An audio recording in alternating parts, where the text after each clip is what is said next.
Hello ladies and gentleman, எல்லாம் எப்படி இருக்கீங்க? நல்லா இருப்பீங்கன்ற ஒரு நம்பிக்கையில இனியான ஆடியோவை நம்ம ஸ்டார்ட் பண்ண போறோம். ஸோ இன்னிக்கான ஆடியோ உங்க வாழ்க்கையில ஒரு நிமிஷத்தை மாத்துச்சுன்னா தயவு செஞ்சு இந்த ஆடியோவை உங்களோட இன்ஸ்டாகிராம் பேஜ்ல ஷேர் பண்ணி விட்டு, இப்படி ஒருத்தர் இருக்கிறான்ப்பா அப்படின்னு சொன்னீங்கன்னா ரொம்ப சந்தோஷமா இருக்கும். ஓகே, மறக்காம அந்த ஃபாலோ பட்டனை தட்டி விட்டுருங்க. ஆக்சுவலா எனக்கு ஒரு டவுட்டுங்க. ஒருத்தன் செம்மையா வாழ்ந்தாண்டா அப்படின்னு சொல்றது அவன் சம்பாதிக்கிற காசு பணத்துலையா இல்லை அவனோட ஐடென்டிட்டிலையா? இந்த டவுட் எனக்கு ரொம்ப நல்லா கிடக்குது. ஸோ இதை ஒரு ஓரமாக வச்சுட்டு உங்களை பார்த்து நான் கேட்குற ஒரே ஒரு கேள்வி என்னன்னா, மூக்கடைச்சிருக்கு என்ன பண்ணலாம்? சிம்பு வாய்ஸ் இருப்போமா இல்லை கமலஹாசன் வாய்ஸ் இருப்போமா? இங்கே என்ன சொல்லுது இந்த வாரம் தக்லீஃப் சொல்லிட்டா நம்ம வாழ்க்கை நம்ம எதை நோக்கி ஓடுறோம்? பணத்தை நோக்கி ஓடுறோமா இல்லை அடையாளத்தை நோக்கி ஓட்டுறோமா அப்படின்ற ஒரு கேள்வி மனசுக்குள்ளே வந்துச்சு. இதை பற்றி நான் யோசிச்சுட்டே இருக்கும்போது இந்த ஒரு விஷயம் வந்து கேள்விப்பட்டிருக்கேன். நம்ம எதையோ ஒரு விஷயத்தை தேடிக்கிட்டு இருக்கும்போதோ ஒரு விஷயத்தில் நம்ம ரொம்ப கன்ஃபியூஸ்டாக இருக்கும்போது இந்த யூனிவர்ஸ் கிட்ட கேட்டால் இந்த யூனிவர்ஸ் ஒரு விஷயம் பண்ணும், அதாவது அதுக்கான பதிலை எப்படியாவது தேடி கொண்டு வந்து கொடுக்கும் அப்படின்ற மாதிரி சொன்னாங்க. அது இந்த யூனிவர்ஸ் பண்ணுற வேலைலாம் இல்லை, இந்த இன்ஸ்டாகிராம் அல்காரிதம். நம்ம ஏதாவது யோசிக்கிறோம், நம்ம இதை பற்றியாவது பேசுகிறோம் அப்படின்னா ஒட்டு கேட்டு ரீல்ஸ் போய் பார்த்தா அதே வருது. எப்படிப்பா மேஜிக்கா? யூனிவர்ஸ் கிட்ட ஏதாவது சொல்லுதுப்பா அப்படின்றான். யாரா நீங்கெல்லாம் எங்கிருந்துடா ஒளிஞ்சிருந்து கேட்குறீங்க? தைரியமான ஆம்பளை இருந்தால் நேரில் வாடா அப்படின்ற மாதிரி தோணுச்சு. ஸோ இதெல்லாம் ஒரு ஓரமாக வச்சுட்டு let's begin the story baby. So என்ன பார்த்தீங்கன்னா, முன்னொரு காலத்திலே ஒரு நல்ல ஒரு மில்லியனராக ஒருத்தர் வந்து ஆகணுன்ற ஆசையில் வந்து ஒரு நல்ல ஒரு வெல் நோன் கம்பெனியில் வந்து ஒரு டிசிசி அப்படின்ற மாதிரி ஏதாவது ஒன்று வச்சுக்கோங்க. ஸோ அப்படியே ஒரு வெல் நோன் கம்பெனியில் வந்து ஒரு வெல் நோன் பொசிஷனில் வந்து அந்த மனுஷன் வந்து அப்படியே வெல் நோன் சேலரியில் வந்து சம்பாரித்து அப்படியே கெத்தாக வெல் நோன் பர்சனாக இருக்கணும் அப்படின்னு சொல்லி ரொம்ப முயற்சி பண்ணுறாப்புல. அவரும் வந்து கஷ்டப்பட்டு சம்பாதிக்கும் போது ஒரு நல்ல ஒரு வெளியே சொல்கிற மாதிரி இவ்வளோ சேலரி, அப்படி சேலரியா செம வேற லெவலுங்க அப்படின்ட்டு சொல்கிற மாதிரி ஒரு நல்ல ஒரு சேலரியை வந்து சம்பாதிச்ச ஒரு பர்சனாக வந்து வந்துக்கிட்டு இருக்காரு. இதை எவ்வளோ தான் இந்த பணத்தை சம்பாதிச்சாலும் அவருக்கு வந்து ஒரு சந்தோஷமே இல்லாத மாதிரி ஒரு நிலைமையாக வந்து அவருக்கு மன உளைச்சலுக்கு ஆளாகிறாரு. ஆஹா என்னடா இது லைஃப் இப்படி போகுதே அப்படின்னு சொல்லி கவலைப்படுற அந்த வேலையில் அவருக்கு இந்த மியூசிக் வாசிக்கிறதுனா ரொம்ப பிடிக்குது. அதை கிளி அப்படின்னு போட்டு ஜாலியாக என்ஜாய் பண்ணுவார் போல். ஸோ இந்த மாதிரி மியூசிக் வாசிக்கும் போது ஒரு நாள் வந்து ரொம்ப ஃப்ரஸ்ட்ரேஷன் ஆகிறாரு. ஆஃபீஸில் பயங்கர டென்ஷன், எல்லாரும் போட்டு அவரை வந்து அடின்னு அடிக்கிறாங்க. நீ கொஞ்சம் அடி, நான் கொஞ்சம் அடிக்கிறேன், போட்டு குத்து மூக்கில் அப்படின்ற மாதிரி போயிட்டுருக்கு. அந்த வேலையில் அவருக்கு வந்து ரொம்ப ஸ்ட்ரெஸ் ஆகிடுச்சு, மண்டை கனமாயிடுச்சு. இதுக்கு மேலே தாங்க முடியாது குருநாதா, ஏதாவது ஒன்று பண்ணணும் அப்படின்னு சொல்லி உக்காந்துட்டு இருக்க வேலையில் எதிர்க்கு அவரோட வயலினை பார்க்குறாரு. பார்த்த உடனே ஆஹா சரி கொஞ்ச நேரம் மைண்டு ரொம்ப ஸ்ட்ரெஸ்ஸாக இருக்குது, எடுத்து வாசிப்போம் அப்படின்னு சொல்லி எடுத்து வாசிக்க ஆரம்பிக்கிறாரு. வாசிக்கும்போது வந்து என்ன தோணுதுன்னா, வீட்டுக்குள்ளேயே உட்காந்து வாசிக்கிறதுல என்னங்க இருக்குது, ஆல்ரெடி ரொம்ப கடுப்பாக இருக்கிறோம், கொஞ்ச நேரம் வந்து அப்படி காத்தாட வெளியிலேயே போயிட்டு வரலாமே அப்படின்னு சொல்லிட்டு ஒரு வெளியில் போகிறாரு. ஒரு ஸ்ட்ரீட் லைட் ஒன்று இருக்குது. அந்த ஸ்ட்ரீட் லைட்டும் அந்த தெருவிலே வந்து பார்த்தீங்கன்னா மற்ற ஸ்ட்ரீட் லைட்லாம் வந்து ஆஃப் ஆகி ஒரே ஒரு ஸ்ட்ரீட் லைட் மட்டும் எரியுது. நல்லா இமேஜின் பண்ணி பாருங்கள் கண்ணை மூடிட்டு. ஒரு பெரிய ஸ்ட்ரீட்டு, அந்த ஸ்ட்ரீட்டில் வந்து மக்கள் பரபரப்பாக போயிட்டே இருக்காங்க. அந்த ஸ்ட்ரீட்டில் வந்து பார்த்தீங்கன்னா திடீர்னு வந்து எல்லா லைட்ஸும் ஆஃபில் இருக்குது. ஒரே ஒரு இடத்துல சின்னதாக ஒரு ஸ்ட்ரீட் லைட் மட்டும் எரிஞ்சிக்கிட்டு இருக்கு. அந்த ஸ்ட்ரீட் லைட்டுக்கு கீழே கையில் வயலின் எடுத்து தலைவன் அப்படி வாசிக்க ஆரம்பிக்கிறான். அந்த ஃபீல் இருக்குதே ஃபீலு, அப்படி ஒரு போடுறாப்புல ஒரு கமக்கத்தையும் விப்ராட்டையும் போட்டு மியூசிக் அப்படி பொறுமையாக வாசிக்கிறான். அவன் வாசிக்கிற மியூசிக்கில் வந்து நிறைய இம்பர்ஃபெக்ஷன் இருக்கலாம். அவன் வாசிக்கிற அந்த மியூசிக் வந்து ஒரு ப்ராப்பரான ஒரு சினிமா டியூன் கிடையாது. அது அவன் மனசில் என்ன தோணுதோ அதை வாசிக்கிறான். பிகாஸ் ஆஃப் அவன் மைண்ட் வந்து கொஞ்சம் பீஸ்ஃபுல்லாக இருக்கணும் அப்படின்னு சொல்லிட்டு அந்த மியூசிக்கை பொறுமையாக வாசிக்க ஆரம்பிக்கிறான். அந்த மியூசிக்கை வாசிக்க ஆரம்பித்த உடனே அவன் அதை வந்து அப்படியே ஒரு ஜாய்ஃபுல்லாக லவ்வாக அப்படியே என்ஜாய் பண்ணுறான். வாவ் அப்படின்னு அவனே என்ஜாய் பண்ணி போடு என்னம்மா வாசிக்கிறடா நீ அப்படின்ற மாதிரி வாசிக்கிட்டே இருக்கான். திடீர்னு பார்த்தா அந்த பரபரப்பான ரோட்டில் அந்த ஒரே ஒரு அந்த டும்மு இருட்டில் ஒரு ஸ்ட்ரீட் லைட்டோட வெளிச்சத்தில் இவன் வாட்சிட்டு இருக்கிறத பார்த்துக்கிட்டே இருக்கு. அந்த வேலையில் பக்கத்தில் ஒரு சின்ன குழந்தை ஒன்று நின்று அப்படியே பார்த்துக்கிட்டே இருக்கு. வா செம்மையாக இருக்கேன்னு அப்படியே ரசிக்குது. அவர் உடனே அந்த குழந்தைய பார்த்தோன்னே ஒரு செகண்ட் பக்குன்னு பயந்துட்டாரு. அப்படின்ற மாதிரி, ஏன் நிறுத்திட்டீங்க, வாசிங்க அப்படின்னு சொல்லி ஒரு ரூபாய் காயின் அப்படி தூக்கி அவர் பக்கத்தில் போட்டுட்டு வாசிக்க சொல்லிச்சு. அவருக்கு ஒரு செகண்ட் வந்து நம்மளை பிச்சை எடுக்கிறோன்னு நினச்சிட்டாங்களா அப்படின்ற ஒரு இதுவெல்லாம் விட அவருக்கு தோணுன ஒரு விஷயம் என்னன்னா, என் கலை வந்து அவளோட மனசில் போய் ஏதோ ஒன்று விஷயத்த பண்ணியிருக்கு, அதனால அந்த குழந்தை வந்து அதுக்கு தெரிஞ்ச வரைக்கும் அந்த ஒரு ரூபா தான் பெரிய காசுன்னு சொல்லி, இந்தாங்க ஒரு ரூபா வாசிங்க நிறுத்தாதீங்க அப்படின்னு சொன்ன உடனே அவருக்கு வந்து அந்த குழந்தை ரசிக்குது அப்படின்னு கேட்ட உடனே அவர் இன்னும் சந்தோஷத்தில் அதை வாசிக்க ஆரம்பிச்சிட்டாரு. வாசிக்க ஆரம்பிச்சோடனே அவரோட லைஃப்பில் ஏதோ ஒரு பெரிய ஹோப் கிடைச்ச மாதிரி ஒரு சந்தோஷம் வந்துடுச்சு.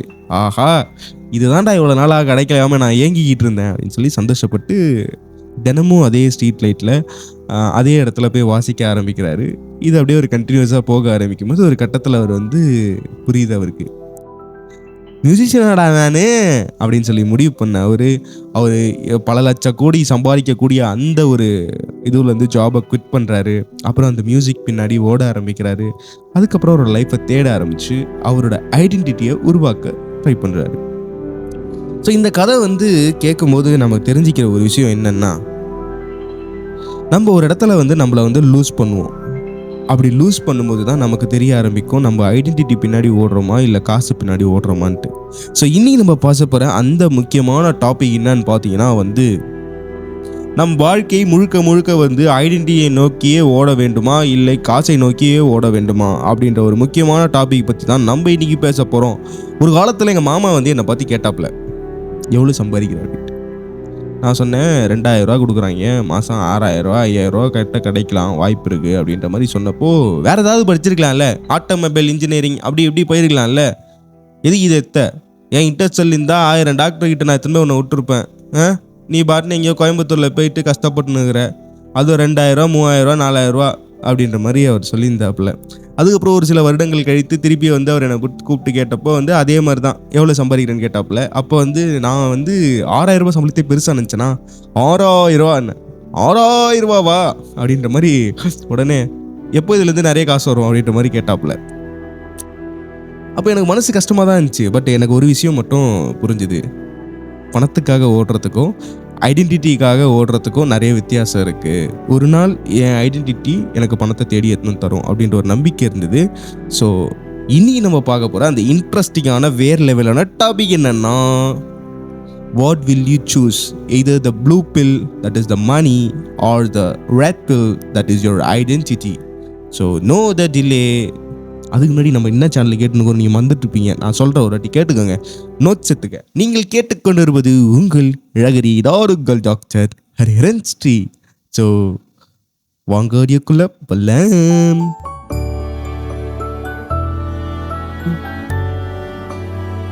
ஸோ இந்த கதை கேட்டு உங்கள் எல்லோருக்குமே வந்து சந்தோஷமானாலும் ஒரு மோட்டிவேஷ்னலாக இல்லையாப்பா அப்படின்னு நீங்கள் யோசிச்சிங்கன்னா, நான் எனக்கு தெரிஞ்ச ஒரு ஸ்கல்ப்சர் அவரை பற்றின ஒரு கதை வந்து நான் படித்தேன் ரீசன்ட் டைம்ஸில். ஸோ அவரை பற்றினது வந்து ஒரு த புரோக்கன் ஸ்கல்ப்சர் அப்படின்னு சொல்லிட்டு ஒரு ஸ்கல்ப்சரோட ஒரு கதை ஒன்று வந்து படித்தேன். ஸோ அந்த கதையை படிக்கும் போது எனக்கு ஒரு இன்ஸ்பைரிங்காக இருந்தது. ஸோ அவர் வந்து ஃப்ரான்ஸ் நாட்டை சேர்ந்தவர், ரோனி அப்படின்றக்கூடிய ஒரு பர்சன் ஒருத்தர் அவர், சரிங்களா. அவரோட வாழ்க்கையில் என்ன நடந்தது அப்படின்னு பார்த்தீங்கன்னா வந்து, அவர் வந்து ரொம்ப கஷ்டப்படக்கூடிய ஒரு ஸ்கல்ப்சராக இருந்தார். ஸ்கல்ப்சர்னா என்னப்பா, சிற்பியாக இருந்தாப்புல. ஸோ ரொம்ப கஷ்டப்படக்கூடிய ஒரு சிற்பியாக இருந்தாப்புல. அப்படி அவர் வாழ்க்கை போயிட்டு இருந்த அந்த வேலையில் வந்து சோத்துக்கே வழி இல்லாமல் இருக்கிற இடத்துக்கும் காசு கொடுக்க முடியாமல் கஷ்டப்பட்டுட்டே இருக்கும்போது திடீர்னு எங்கேருந்தோ ஒரு பணக்காரர் ஒருத்தர் வந்தார். வந்துட்டு அவர் செஞ்ச ஒரு சிலையை பார்த்துட்டு, பரவாயில்லையப்பா நீ நல்லா சிலை செதுக்குற, எனக்கு என்ன பண்ணு, என்ன மாதிரியே ஒரு சிலை செதுக்கு அப்படின்னாரு. அதுக்கிட்ட சார் செதுக்கிடலாம், ஆனால் என்னோட அழகாக இருக்கணும். ஓகே, அது பார்க்குறதுக்கு என்னை அப்படியே ஹேண்ட்ஸமாக உரிச்சு வச்ச மாதிரி இருக்கணும், ஆனால் என்ன மாதிரி தொப்பை இப்போலாம் தெரியக்கூடாது, அப்படியே ஃபிட்டாக தெரியணும் அப்படின்னு சொல்லி அவர் வந்து ஒரு இமேஜினேஷனில் இதெல்லாம் பண்ண சொன்னார். இவனுக்கு உடனே வந்து, என்னங்க ரியாலிட்டியாக பண்ணால் தானேங்க அது ஸ்கல்ப்சரு, எதுக்குங்க இமேஜினேஷன்லாம் பண்ண சொல்கிறேன் இந்த ஆள் அப்படின்னும் போது, அதுவும் இல்லாமல் நான் என்னென்னமோ ஸ்கல்ப்சர் பண்ணணும்னு நினைக்கிறேன், இந்த ஆள் உருவத்தை போய் பண்ண சொல்கிறானே அப்படின்னு ஒரு கடுப்பாயிடுறாப்புல. இல்லை வேணான்னு சொல்லிடலாம், நம்மளால் இதெல்லாம் செட் ஆகாது, நமக்கு வந்து நம்ம இதை தான் பண்ணணும் அப்படின்னு சொல்லி அவர் யோசிக்கும்போது, அந்த ஆள் வந்து சொல்கிறாராம், நீ எனக்கு செலவு பண்ணி கொடு, நான் உனக்கு 10 லட்ச ரூபா தரேன் அப்படின்ட்டாரான். ஆஹா 10 லட்சமா? என்னம்மா சொல்ற 10 லட்சமா? ஓகே நான் ரைட்டு நான் பண்ணுறேங்க. எனக்கு ஓகே ஒன்றும் பிரச்சனை இல்லை. உங்களை மாதிரி தானே, உங்களோட செமையாக பண்ணி தரேன் வாங்க அப்படின்ற மாதிரி கூப்பிட்டுட்டு அவரும் ஓகே சொல்கிறாப்புல. சொல்லிவிட்டு அந்த 10 லட்ச ரூபா வாங்கின்னு வந்து இவரை மாதிரியே வந்து சிலையை பண்ணுறாப்புல. அந்த சிலையை பார்த்துட்டு அந்த ரிச் மேனுக்கு பயங்கர சந்தோஷம். ஆஹா சந்தோஷம்ப்பா சந்தோஷம், வேற லெவல் சந்தோஷம் அப்படின்ற மாதிரி அந்த கல்ச்சர் எடுத்துகிட்டு போய் வச்சுட்டு அவர் என்ன சொல்கிறாப்புலன்னா, இதை வந்து இவர் பண்ணதா சொல்லலை. இந்த ஸ்கல்ச்சர் பண்ணார்ல இவர் பேரை சொல்லலை வெளியே. அந்த எக்ஸாம்பிளுக்கு ஒரு அந்த ஸ்கல்ச்சர் பேர் வந்து ரவின்னு வச்சுக்கோங்க. ரவி பண்ணதா சொல்லலை. அவர் போயிட்டு என்ன சொல்கிறாப்புலன்னா வந்து நானே செதுக்கினப்பா எப்படி இருக்குது அப்படின்ற மாதிரி வந்து சொல்லி அவரோட வீட்டோட ஆர்ட் கேலரியில் வச்சு இது பண்ண ஆரம்பிச்சிட்டாரு. இவருக்கு வந்து 10 லட்ச ரூபாயில் இவர் வந்து கொஞ்சம் கொஞ்சமாக கடையை டெவலப் பண்ணலாம் அப்படின்னு சொல்லி ஒவ்வொருத்தரோட சிலையாக இது பண்ணி கிமிக் பண்ணி ரெடி பண்ணி வைக்க ஆரம்பிக்கிறாரு. அப்போ இவரை பற்றின டாக் வந்து ஆமாம் சிலை நல்லா இருக்கே யார் பண்ணி கொடுத்தா அப்படின்ற மாதிரி இந்த ரிச்மேன் வீட்டுக்கு போகும்போதெல்லாம் கேட்கும்போது இந்த மாதிரி இந்த ரவி தான் பண்ணி கொடுத்தாப்புல, நீங்கள் போய் கேளுங்க, நம்ம பேரை சொல்லுங்கள் பண்ணி கொடுப்பான் அப்படின்ற மாதிரி சொல்கிறாப்புல. ஸோ இதில் என்ன ஆகுதுன்னா இவருக்கு நல்ல பிஸ்னஸ் ஆக ஆரம்பிக்குது. ஒரு பொலிட்டிஷியனாக வந்து எனக்கு ஒரு சிலை என்ன மாதிரியே ஆனால் 300 சந்ததிகளுக்கு தெரியணும் அப்படின்ட்டு இந்த 23ஆம் புலிகேசியில் வர மாதிரி இந்த தலை இந்த உடம்போடு இணைய போகிறது அப்படின்ற மாதிரி அந்த ஸ்கல்ச்சர் பண்ண ஆரம்பிச்சிடறாங்க. ஸோ இவனும் காசு வருதுன்னு இவனும் பண்ண ஆரம்பிச்சிடான். ஒரு கட்டத்தில் வந்து அந்த கடையை மொத்தம் பார்க்கும்போது ரொம்ப அழகழகான சிலைகளாக இருக்குது. அவனுக்கு வந்து அந்த அழகழகான சிலைகள் அந்த கடையில் இருந்தாலும் ஒரு சந்தோஷமே இல்லாத மாதிரி அந்த கடையில் வந்து ஒரு நடைப்பிணமாக வந்து தெரிஞ்சிக்கிட்டு இருக்கான். என்னடா இதுன்ட்டு. அப்போது என்னென்னா இந்த இடத்துலையும் ஒரு சின்ன குழந்தை ஒரு தேவதை உருவத்தில் அப்படி வருது. அந்த குழந்தை வந்துட்டு அந்த கடையில் ஒவ்வொரு சிலையாக அப்படியே பார்த்து அப்படி பிரமிச்சு பார்த்துக்கிட்டே இருக்கும்போது அந்த குழந்தை வந்து அந்த ஸ்கல்ச்சர் கிட்ட வந்து கேட்குது, இங்கே இருக்க சிலையில் எந்த சிலை நீங்கள் பண்ணது, இதில் எது உங்களோட மாஸ்டர் பீஸ்ன்னு நீங்கள் நினைக்கிறீங்க அப்படின்ற மாதிரி கேட்டப்போ அவனுக்கு திடீர்னு அந்த சிலை மொத்தம் பார்க்கும்போது அதில் எதுவுமே வந்து அவன் சிலை மாதிரியே அவனுக்கு தெரிய காணும். அதில் எது மாஸ்டர் பீஸ்ன்னு சொல்கிறதுக்கு அவனுக்கு புரியவே இல்லை. எதை பார்த்தாலும் அவனுக்கு அது கேவலமாகவே தெரியுது. ஏன்னா அந்த ஒன்று கூட வந்து அவன் ரசித்து அவனுக்கு பிடிச்ச மாதிரி அவன் ஆசைப்பட்டு பண்ணணும் அப்படின்றத பண்ணவே இல்லை. எல்லாமே வந்து அவனுக்கு ஏதோ பிடிக்காத ஒரு இது மாதிரி தான் அவன் வந்து காசுக்காக பண்ணான் அப்படின்றத அவனுக்கு புரிஞ்சுது. அவன் இன்னைக்கு வந்து அன்றைக்கி சோத்துக்காக கஷ்டப்பட்டான், இதுக்காக கஷ்டப்பட்டான். பட் இப்போ வந்து அந்த சிலையெல்லாம் பார்க்கும்போது அவனுக்கு வந்து பெரிய ஒரு இம்ப்ரெசிவாக இல்லை.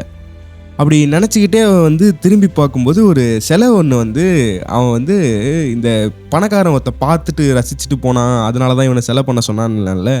அது என்னன்னா இவனுக்கு ஒரு கட்டத்தில் சிலைக்கு என்ன வடிக்கிறதுன்னு தெரியல. அதனால என்ன பண்ணியிருந்தான்னா இவனை கண்ணாடியில் பார்த்து இவனை மாதிரியே இவனை வடிக்க ஆரம்பித்தான்.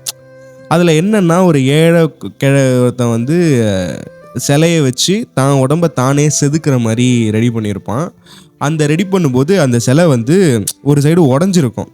அது வந்து ஒரு புரோக்கன் பீஸ் மாதிரி. அது வந்து அந்த சிலையோட அழகு வந்து எப்படி தெரியும்னு பார்த்தீங்கன்னா சிலை தன்னை தானே செதுக்கி ஒரு பீஸ் உடஞ்சி இதுவான மாதிரி இருக்கும். ஆனால் உண்மையிலே அது உடஞ்ச சிலை தான். ஸோ அந்த சிலையை பார்த்து தான் அந்த ரிச் மேன் வந்து இது பண்ணிட்டு போனார். பட் அந்த சிலையை வந்து அவன் வந்து கிட்டத்தட்ட ஒரு 3-4 மாதமாக உட்காந்து பொறுமையாக செதுக்கி அதில் ஃபுல் லவ்வோடு பண்ணியிருப்பான். பட் அந்த லவ்வோடு பண்ண அந்த பேஷனோடு பண்ண அந்த சிலை வந்து வியாபாரம் ஆகாமல் கடைக்குள்ளேயே கிடக்கும். ஸோ அதை வந்து அவன் ஒரு துர்திருஷ்டமாக நினைப்பான். நான் அவ்வளோ ஆசையாக பண்ணேன், அந்த சிலை வந்து இதுவாக போச்சு அப்படின்னும் போது அந்த குழந்தைய கூப்பிட்டு அது தாண்டா என்னோடய மாஸ்டர் பீஸு, பட் அது இன்னும் நல்லா வந்திருக்க வேண்டியது மிஸ் ஆகிடுச்சு. என்ன சொல்கிறீங்க, அதுதான் செம்மையாக இருக்குது, நான் இவ்வளோ நேரம் அதை தான் ரசிச்சுக்கிட்டு இருந்தேன் அப்படின்ற மாதிரி சொன்னதுக்கப்புறம் அந்த சிலையை பற்றி வந்து அந்த குழந்தை போய்ட்டு இன்னொருத்தர்கிட்ட சொல்ல ஆரம்பிக்குது. இங்கே வாயேன், இந்த கடையில் ஒரு சிலை இருக்குது, நான் காட்டுறேன் பாரு, ஒரு மனுஷன் தன்னை தானே செதுக்கிற மாதிரி இருக்குது, அதை பார்க்கும்போதே இன்ஸ்பிரேஷனாக இருக்குது அப்படின்னு சொல்லி அந்த குழந்தை கூப்பிட்டு வர ஆரம்பிக்குது. அப்படியே போக போக போக போக போக அந்த சிலையோட விலை வந்து மில்லியன் கணக்கில் ஏற ஆரம்பிக்குது. இந்த சிலை வந்து ரொம்ப ப்ரெஷியஸான சிலை அப்படின்ற மாதிரி. அதுக்கப்புறம் அப்போ தான் அவருக்கு ஒரு ஐடென்டிட்டி கிடைக்க ஆரம்பிக்குது. ஏங்க அந்த உடஞ்ச சிலை பண்ணது நீங்கள் தானே, ஏங்க அந்த புரோக்கன் சிலை அந்த செதுக்கிறது அவரே செதுக்கிற மாதிரி சமங்க, அது நல்லா இருந்தது காய்ச்சிட்டு, எப்பா இந்த கடை தான்ப்பா, இந்த கடையில் தான் பண்ணால் கரெக்டாக இருக்கும்ப்பா, இப்போ நீங்கள் தான்ப்பா இந்த மாதம் எனக்கு வந்து செலவு பண்ணி கொடுக்கணும் அப்படின்ற மாதிரி வந்து இவருக்கான ஒரு ஐடென்டிட்டி அந்த இடத்துல கிரியேட் ஆக ஆரம்பிக்குது. ஸோ இது வந்து ஒரு உண்மையான கதை. இந்த கதையை நான் படித்தேன், இந்த கதையை பற்றி தெரிஞ்சுக்கிட்டேன், இந்த கதையோட செலவை பற்றியுமே சொல்லியிருந்தாங்க. பட் அது எல்லாமே மறந்துட்டேன். பட் நமக்கு தேவை என்ன, ஒரு ஐடென்டிட்டி பற்றின கதை தானே. ஸோ அதுதான் சொல்கிறேன். ஸோ இதை வந்து தெளிவாக புரிஞ்சிக்கணும் நம்ம. ஸோ இது வந்து உண்மையிலே ஒரு கதை வந்து ஃப்ரான்ஸில் நடந்திருக்கு. ஸோ இப்படிப்பட்ட ஒருத்தர் இருந்திருக்காரு, அவர் பேர் வந்து ரோனி அப்படின்னு சொல்லி கேள்விப்பட்டேன். ஸோ அதே மாதிரி அவரோட சிலை வந்து இன்றைக்கும் மியூசியத்தில் வச்சுருக்காங்க அப்படின்னு சொன்னாங்க. ஸோ அந்த சிலையோட இன்றைய மதிப்பு வந்து $10 மில்லியன் மேலே அப்படின்ற மாதிரி போட்டிருந்தாங்க. Okay, so right. ஸோ இது மாரல் ஆஃப் த ஸ்டோரி என்னன்னா, அந்த ஆள் பணத்து பின்னாடி ஓடினப்போ பணம் நிறைய கிடைச்சிது, ஆனால் ரெக்கக்னைசேஷன் கிடைக்கல. எப்போ அவர் வந்து தான் ரெக்கக்னைசேஷனை உண்டாக்கிக்கணும், ஐடென்டிட்டியை உண்டாக்கிக்கணும் அப்படின்னு நினைக்கும் போது தான் அவர் என்ன பண்ணியிருந்தார் முன்னாடி அப்படின்ற அவரோட முன்னாடி பண்ண அந்த டெடிக்கேஷனாக ஒரு வேலைக்கான ஒரு மொமெண்ட் வந்து நடந்தது அப்படின்றத அவர் சொல்லியிருந்தார். ஸோ இதை தான் நான் உங்ககிட்ட சொல்ல விரும்புவது. சரிப்பா, இதெல்லாம் சொல்கிற ஒரு ரியல் லைஃப் ஸ்டோரியாக ஒன்று சொல்லுப்பா அப்படின்ற மாதிரி நீங்கள் யோசிச்சிங்கன்னா, இந்த ஃபேமஸ்ட் ஆக்டர் வந்து நம்மளோட ஹாலிவுட்டில் வந்து ஜிம் கேரி அப்படின்னு சொல்லி ஒருத்தர் இருப்பாப்புல. உங்களுக்கு எல்லாருக்குமே தெரிஞ்சிருக்கும், தெரியாதவங்க தெரிஞ்சுக்கங்கன்ற மாதிரி இந்த மாஸ்க் படத்தில் வந்து நடிச்சிருப்பாப்புல. அப்புறம் அந்த அரையன் 305 கடவுள் வந்து இங்கிலீஷில் ஹாலிவுட்டில் அதை பார்த்து தான் வந்து ரீமேக் பண்ணியிருப்பாங்க. ஸோ இவர் வந்து ஃபேமஸே இவர் என்னன்னா, அந்த ஃபேஷியல் எக்ஸ்பிரஷனுக்கு தான் இவர் ரொம்ப ஃபேமஸ். ஸோ இவரோட ஸ்கூல் படிக்கிற காலத்தில் இவர் கிளாஸில் வந்து சும்மாவே உட்காரவே மாட்டாராம், அப்படியே தெரிஞ்சுக்கிட்டே இருப்பாப்ல, இங்கே அப்படி இப்படின்னு ஓடிட்டே இருப்பாப்ல. ஸோ இப்படி ஓடிக்கிட்டே இருக்கும்போது அவங்க டீச்சர் அம்மா வந்து என்ன பண்ணுவாங்கன்னா, நீ இவ்வளோ சேட்டை பண்ணுறல, இந்த சேட்டை மொத்தத்தையும் ஒரே நிலையாக பண்ணு. இந்த சேட்டையை வந்து எங்கள் முன்னாடி தினமும் நீ வந்த உடனே ஜோக் சொல்லணும், இங்கே நின்று இந்த ஸ்டேஜில் இந்த இடத்துல நின்று கிளாஸ் ரூமில் எல்லாருக்கும் ஜோக் சொல்லணும், அப்போ தான் நான் அவனை விடுவேன் அப்படின்ற மாதிரி அந்த அம்மா சொன்ன உடனே அவன் என்ன பண்ணான்னா, அவன் மொத்த எனர்ஜியும் சேர்த்து ஒரு இடத்துல செலுத்துகிற மாதிரி தினமும் அது ஒரு ஸ்கிரிப்டாக ரெடி பண்ணி வந்து அந்த ஸ்கிரிப்டை வந்து எல்லாரும் முன்னாடி நடிச்சு காட்டி அப்படி இதெல்லாம் பண்ணி ஒரு இது வந்து சந்தோஷப்படுத்திட்டு அப்படி ஒரு ஜாலியாக இருப்பாப்லையா. ஜிம் கேரி வாழ்க்கையில் இன்னொரு சோகமான ஒரு விஷயம், நல்லதான் ஸ்கூலில் எல்லாரும் சிரிக்க வச்சாலும் அவரோட வாழ்க்கையில் இன்னொரு சோகமான விஷயம் என்னன்னா, அவர் ரொம்ப கஷ்டப்படுற ஃபேமிலி, வெரி புவர். அவருக்கு வந்து தங்குறதுக்கு இடமே கிடையாது. ஒரு வேனில் ஒருத்தர் கூட ஷேர் பண்ணிக்கிட்டு வாழ்ந்துட்டு வர்றாரு அவர். ஸோ அப்படிப்பட்ட ஒரு வாழ்க்கையை தான் அவர் வாழ்ந்துட்டு வரும்போது ரொம்ப கஷ்டப்படுறாங்க, ஒரு வேளை சாப்பாடு கூட கஷ்டப்படுறாரு. ஸோ அவர் வந்து ஸ்கூல்லையும் பாதியிலே இது பண்ணும்போது அவர் வந்து க்ளீன் பண்ணுற வேலைகள்லாம் பார்த்துக்கிட்டு, காரை மெயின்டைன் பண்ணுறது, ரோடு க்ளீன் பண்ணுறது, இந்த மாதிரி க்ளீனிங் ஒர்க்ஸ் எல்லாம் பண்ணக்கூடிய ஜானிட்டர் அப்படின்னு சொல்லுவாங்க. ஸோ ஜானிட்டராக வந்து அவர் ஒர்க் பண்ணிகிட்டே இருக்கும்போது அவருக்கு அந்த ட்ரீம் ஆகுது, இந்த ஸ்கூலில் எல்லாரும் சேர்ந்து கை தட்டினது இது பண்ணது அப்படின்ற மாதிரிலாம் அவர் யோசிக்கிறாரு. இந்த என்னதான் ஜானிட்டர் பண்ணி அவர் சர்வை பண்ணுறதுக்காக நிறைய பணம் சம்பாதிச்சாலும் அவருக்கு வந்து இன்னமும் மனசுக்குள்ளே வந்து சே சே சே அப்படின்ற மாதிரி ஒரு கவலை வந்து அவருக்குள்ளே போயிட்டே இருக்குது. அப்புறம் வந்து ஒரு நாள் என்ன யோசிக்கிறாருன்னா, உள்ள ஒரு செக் ஒன்று எடுக்கிறார். அவரோட செக் ஒன்று எடுத்து அந்த செக்கில் வந்து ஒரு $10 million சொல்லி அந்த செக்கில் வந்து எழுதுறாப்புல. எழுதிட்டு அதில் வந்து ஒரு போஸ்ட் டேட்டட் செக்காக அதை ரெடி பண்ணுறாரு. அதாவது வந்து பார்த்திங்கன்னா, இன்னும் ஒரு 5 வருஷம் கழித்து இந்த செக்கு வந்து செல்லும், அப்போது என் அக்கௌண்ட்டில் வந்து $10 million இருக்கும் அப்படின்ற மாதிரி அவர் வந்து அதை எழுதி வைக்கிறாரு. இந்த $10 million எனக்கு எதுக்கு கிடைக்கும்னா, நான் சினிமாவில் ஒரு ஸ்டார் ஆகிருப்பேன் அப்படின்னு சொல்லி அவர் எழுதி வைக்கிறாரு. ஸோ இதை வந்து ஒரு 1980s டைமில் ஒரு டைமில் எழுதி வச்சுட்டு அவர் வந்து அவரோட க்ளீனிங் அண்ட் மெயின்டெனன்ஸை ஒரு சைடு பண்ணாலும், இன்னொரு சைடு வந்து அவர் ஒரு ஸ்டூடியோவாக ஏறி அவரோட திறமையை காட்டுறதுக்காக என்னெல்லாம் பண்ண முடியுமோ அதெல்லாம் பண்ணுறாரு. அப்புறம் ஒரு கட்டத்தில் வந்து அவருக்கு ஒரு சின்ன வாய்ப்பு கிடைக்கிது. அந்த சின்ன வாய்ப்பில் அவர் நிறைய பயன்படுத்தி அதுலேருந்து கொஞ்சம் கொஞ்சமாக வர ஆரம்பிக்கும் போது ஒரு கட்டத்தில் வந்து அவரோட மூவிஸ் வந்து பயங்கர க்ரேஸ் ஆகிடுது. அது மாஸ்க்கு, அப்புறம் வந்து இந்த மாதிரி ஒரு சின்ன நிறைய படங்கள்லாம் அவருக்கு கமிட் ஆகிடுது. கரெக்டாக அந்த டேட் என்றைக்கு அவர் போட்டு வச்சார், ஒரு 5 வருஷம் கழிச்சு, அந்த 5 வருஷம் கழித்து அந்த டேட் வரும்போது அவரோட அக்கௌண்ட்டில் பல $1 million இருந்தது. ஸோ அந்த $10 million அந்த செக்கு வந்து வேலிடாக இருந்தது. ஸோ இது வந்து ஒரு 1992 வந்து அவர் வந்து இந்த ஜிம் கேரின்னு சொன்னால் தமிழ்நாடு வரைக்கும் தெரியாத ஆட்களே கிடையாதுன்ற அளவுக்கு அவர் வந்து வளர்ந்து நின்னார். அந்த அளவுக்கு வந்து அவரோட இன்ட்ரெஸ்ட் அந்த சினிமா மேலே இருந்தது வந்து அவரை வந்து அவ்வளோ அழகாக கூட்டிகிட்டு போய் அவருக்கான ஐடென்டிட்டியை க்ரியேட் பண்ணுச்சு. இஃப் சப்போஸ் எனக்கு இன்றைக்கி நான் சம்பாதிக்கிற பணம் மட்டுமே போதும் அப்படின்னு சொல்லி அவர் விட்டுட்டு இருந்தார்னா, மேபி இன்னி வரைக்கும் ஒரு சானியேட்டராக மட்டும் இருந்திருக்கலாம், அதாவது ஒரு க்ளீனிங் ஸ்டாஃபாக மட்டும் இருந்திருக்கலாம். ஓகேவா?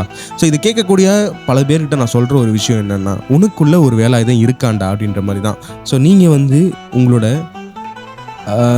மனசில் உங்கள் மனசாட்சிக்கிட்ட ஒரு விஷயம் எப்போவுமே வந்து கேள்வி கேட்டுக்கிட்டே இருங்க. இன்றைக்கி நான் ஒரு இடத்துக்கு வேலைக்கு போகிறேன், இந்த வேலைக்கு இந்த இடத்துக்கு நான் போகிறது வந்து என்னோட பணத்தை சம்பாதிக்கவா இல்லை என்னோட அடையாளத்தை சம்பாதிக்கவா அப்படின்றத தெளிவாக புரிஞ்சுக்கோங்க.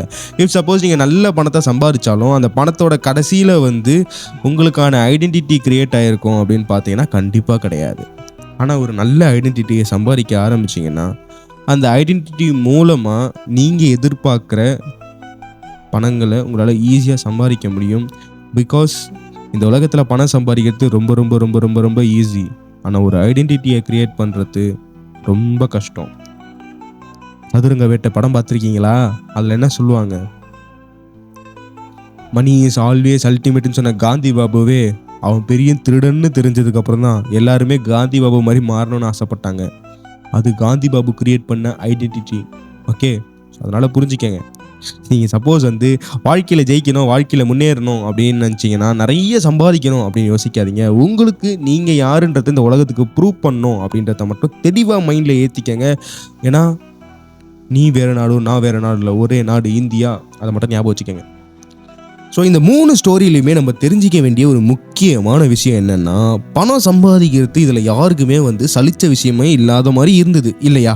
ஸோ பணம் சம்பாதிச்சாங்க, நல்ல சந்தோஷமாக தான் இருந்தாங்க, நல்லா சாப்பிட்டான், நல்ல துணி போட்டான், எல்லாமே நல்லா இருந்தாலும் ஏன் ஏதோ ஒன்று குறையுது அப்படின்னு சொல்லி யோசிக்கும் போது தான் எனக்கு ஒரு படம் கண்ணில் பட்டுச்சு. கேடிவியில் முகவரி படம் பார்த்தேன். அதில் வந்து எல்லாமே இருக்கும் அவருக்கு. ஆனால் ஒரே ஒரு விஷயம், அவர் டேரக்டர் ஆகணும்னு அவர் ஓடுவார். பிகாஸ் அதுதாங்க உங்கள் முகவரி. நீங்கள் எதை நோக்கி ஓடுறீங்களோ, நீங்கள் வாழ்க்கையை ஒரு இடத்துல வந்து தொலைச்சிட்ட மாதிரி இருக்கும். வாழ்க்கையில் உங்ககிட்ட எல்லாமே ஒரு சைடு இருக்கும், பணம் இருக்கும், ஃபேமிலி இருக்கும், குடும்பம் இருக்கும், எல்லாமே இருக்கும். ஆனால் ஒன்றே ஒன்று மட்டும் உங்ககிட்ட இருக்காது. அதான் நீங்கள். எப்போ நீங்கள் உங்களை தொலைச்சிட்டீங்க, நான் யாருன்றதை இந்த உலகத்துக்கு ப்ரூவ் பண்ண மறந்துட்டனோ அப்படின்னு நீங்கள் ஃபீல் பண்ணுறீங்களோ, அன்றைக்கி தாங்க உங்கள் வாழ்க்கையே ஆரம்பிக்குது. முதல் விஷயம் ஆர்ஜே பாலாஜி சொல்கிற மாதிரி, உங்களை நீங்கள் பத்திரமா பார்த்துக்கங்கன்ற மாதிரி, முதல்ல உங்களுக்கு எது நல்லா வரும், நீங்கள் யாருன்றத நீங்கள் புரிஞ்சிக்கங்க. அப்புறம் உங்களுக்கான ஐடென்டிட்டியை உருவாக்குங்க. உங்கள் ஐடென்டிட்டி தான் இந்த உலகத்தில் யாரோ ஒருத்தருக்கு ஏதோ ஒரு மூலையில் ஒரு இன்ஸ்பிரேஷனாக அமைய போகுது. அந்த மியூசிக் எடுத்து அவர் வாசிக்கும் போது அந்த குழந்தையோட மனசில் அந்த மியூசிக் ஏதோ ஒரு மாற்றத்தை கொண்டு வந்ததுனால தான் அந்த குழந்தை அந்த நேரத்தில் அந்த ரூபா காயினை தூக்கி போட்டுச்சு. அந்த உடஞ்சி போன அந்த சிலையை பார்க்கும்போது அந்த பணக்காரனுக்கு அவன் வாழ்க்கையை செதுக்குனது ஞாபகம் வந்திருக்கலாம். அதனால் அவன் இம்ப்ரெஸ் ஆகி போய் 10 லட்ச ரூபா தரேன், என்ன மாதிரி ஒரு சிலை ரெடி பண்ணுன்னு சொல்லியிருக்கலாம். ஜிம் கேரிக்கும் அவனோட எக்ஸ்பிரஷனையும் அவனோட இதுவையும் பார்த்து ஏதோ ஒரு டைரக்டரோட வாழ்க்கையில் அது அவரை பார்த்த மாதிரி தோணியிருந்து, அதனால் என் ஸ்கிரிப்டுக்கு ஏற்ற கலைஞன் இவன் தான் அப்படின்னு சொல்லி அவருக்கு ஒரு வாய்ப்பு கொடுத்து அவன் வாழ்க்கையில் ஒரு ஐடென்டிட்டியை உருவாக்கி வச்சார். ஸோ இதில் ஃபைனலாக உங்ககிட்ட சொல்கிற ஒரு விஷயம் என்னென்னா, money is not the ultimate. Money is not the success. Your identity is the success. Create your identity. Start it now. Okay. So மற்றும் ஒரு சுவாரஸ்யமான ஆடியோவில் உங்கள் காதுகளை கிழிக்கிறதுக்காக நான் ஓடி வந்துட்டு இருக்கேன். இந்த கதையெல்லாம் பார்த்து நீ இன்ஸ்பயர் ஆகி இதோட மாரலை நீயே புரிஞ்சுக்கிட்டேன்னா கமெண்ட்டில் தெரிவிக்குமாறு தாழ்மையுடன் கேட்டுக்கொள்கிறேன். நீங்கள் கேட்டுக்கொண்டிருப்பது உங்கள் ரகரி. நான் உங்கள் டாக்டர் ஹரிஹரன் ஸ்ரீ. அப்புறம் பட்டா இதே கதையை போயிட்டு என் ஃப்ரெண்டு கிட்ட சொன்னேன், மச்சான் வாழ்க்கையில் காசு பணம் ஈஸியாக சம்பாதிக்கலாம்டா, ஆனால் ஐடென்டிட்டி தான்டா ரொம்ப முக்கியம், அதுக்கு தான் ஆதார் கார்டு இருக்கே அப்படின்னு சொன்னான்.